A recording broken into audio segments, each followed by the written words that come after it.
अस्सलाम वालेकुम नाज़रीन, मेरा नाम डॉक्टर मशहूद काजी है। मैं कंसल्टेंट हूँ इमरजेंसी मेडिसिन में, पब्लिक हेल्थ स्पेशलिस्ट।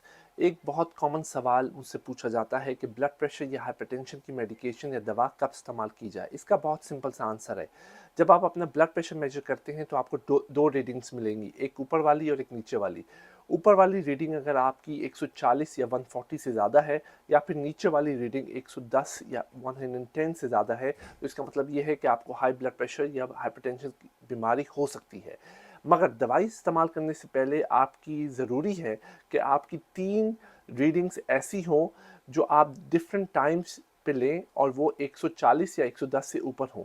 अगर तो ऐसा है तो आपको फिर ब्लड प्रेशर है की बीमारी है, हाइपरटेंशन है, और बहुत ज़रूरी है कि आप उसका इलाज करें, जल्द से जल्द दवाइयाँ स्टार्ट करें, ताकि आपका जो साइड इफ़ेक्ट्स हैं हाई ब्लड प्रेशर से, उससे बचाव हो सके। बहुत बहुत शुक्रिया।